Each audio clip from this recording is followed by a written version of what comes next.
So my class on the history of New Jersey is probably one of the more popular that I teach, and it's 15 weeks long. You guys are only stuck with it for 12 minutes. Now, as Jennifer said, next year, 2014, is the 350th anniversary of the creation of New Jersey. New Jersey, the word New Jersey stems from a royal charter by the English King Charles II in 1664. Who gave the land between the Hudson River and the Delaware River to two royal favorites that had supported the crown during the English Civil War, and it was named New Jersey in honor of George Carteret, one of those two proprietors for his gallant defense of the island of Jersey during the English Civil War. Now, over the 350 years of New Jersey's history, there's been plenty of momentous events, famous people, important organizations that have all come from the state. But I think the most famous is Washington's crossing of the Delaware in the Battle of Trenton in 1776 during the American Revolution. New Jersey is known as the crossroads of the American Revolution. In fact, the more battles, more skirmishes, more engagements occurred here in New Jersey during the American Revolution than any other colony or state at that point during that war. And for a historian like me, who's particularly interested in this founding era of America, the era of the American Revolution, it makes New Jersey history a particularly interesting one to study. But it's, again, a fact, an idea that a lot of people don't necessarily know about the state. So I want you to imagine yourself on a Christmas afternoon, but not sitting around a warm fire, having enjoyed a delicious, rich meal with family and friends. Instead, imagine that you're outside, huddled against the cold. A freezing drizzle is falling. Snow lies on the ground. At 4 o'clock in the afternoon, drums begin to beat, calling you into order. The assembled Continental Army, or at least what's left of the Continental Army, and some local militia divides into 3 units, each attempting their own crossing of the Delaware. A northeast wind begins to pick up as you march and head for the river. By 11 o'clock that night, a full-bore nor'easter is blowing with snow and sleet. The ice is so bad on the river that 2 of the units can't even make it across, don't even attempt to make the crossing. But your unit, 2,400 men, led by the commander-in-chief himself, make their way across the Delaware. It takes several hours of boats going back and forth across the river, carrying men, carrying horses, carrying artillery to the New Jersey side. The plan is now several hours behind schedule because of the lack of moonlight, because of the bad weather, because of the icy crossing. The men are tired, you're cold. Nevertheless, the officers organize you into a line. The column is more than a mile long, and you begin to march southward into Trenton. At 8 o'clock, the American artillery opens fire into the streets of Trenton. Despite running late, despite all of the difficulties and challenges that have been encountered, you achieve surprise.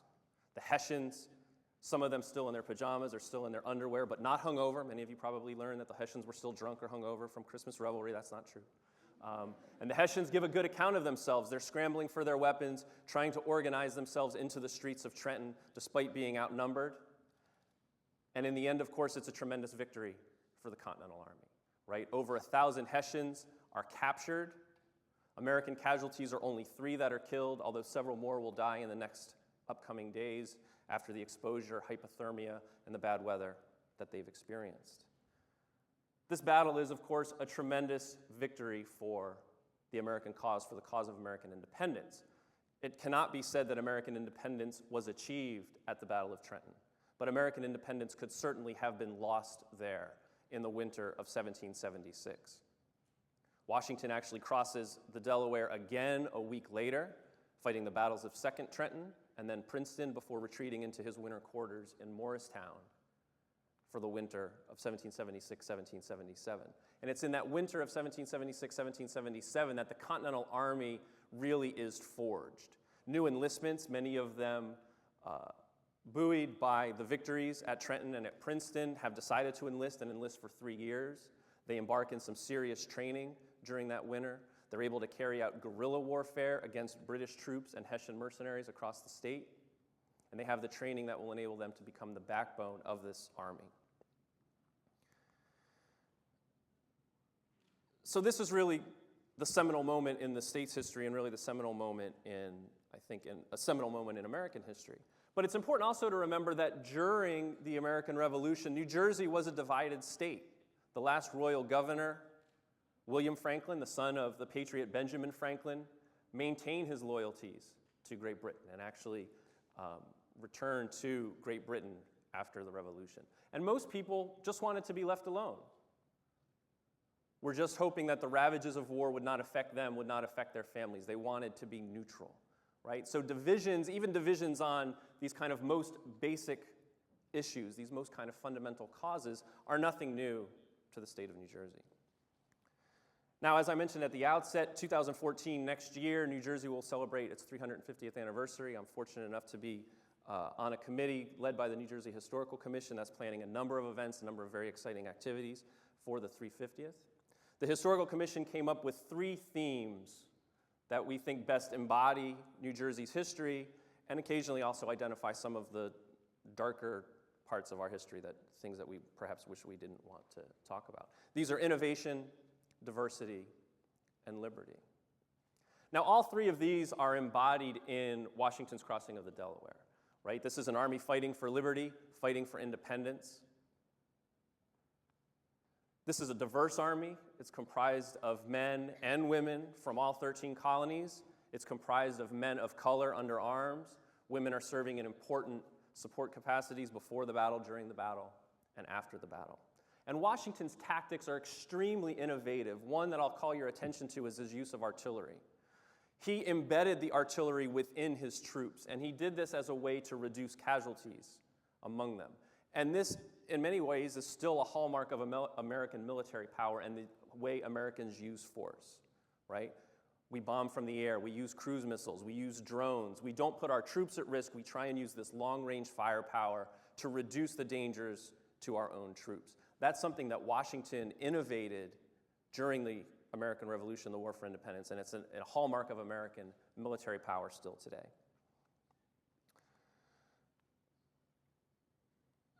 So New Jersey is really America on a micro scale. The story of New Jersey, these ideas of liberty, of diversity, of innovation, are really the stories of American history, right?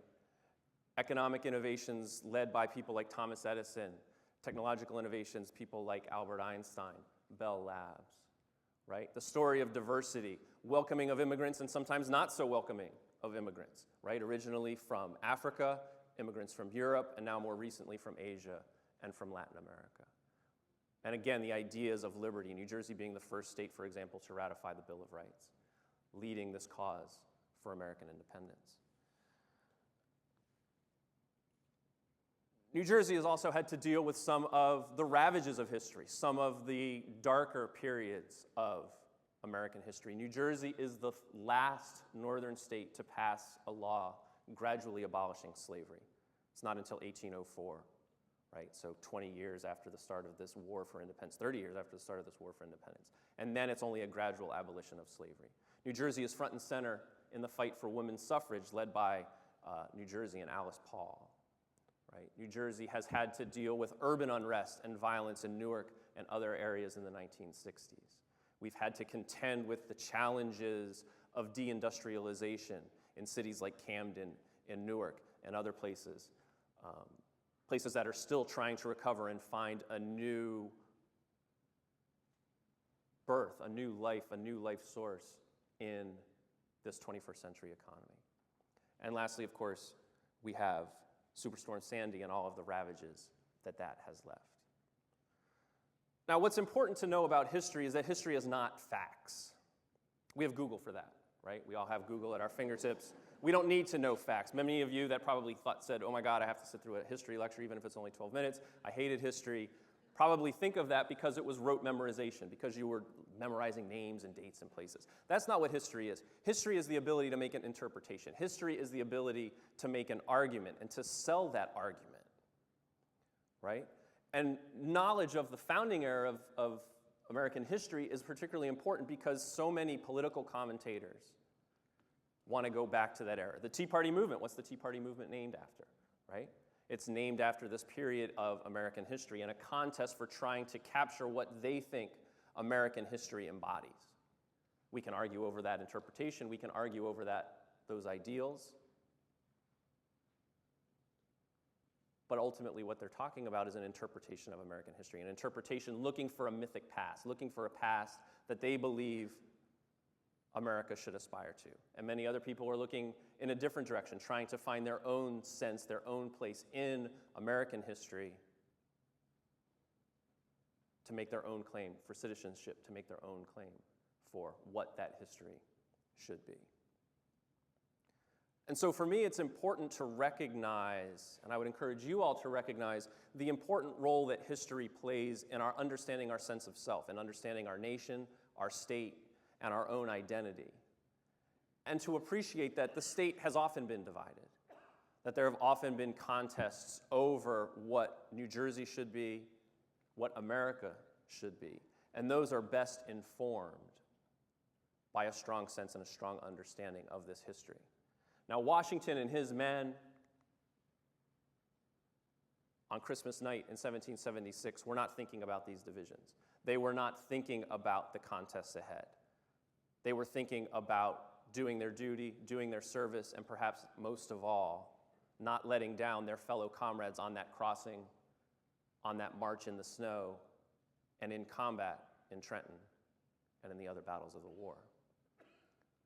But we should remember that sacrifice, that rising up in the face of adversity and of challenge, and to use our history and our sense of self to move forward. Thank you.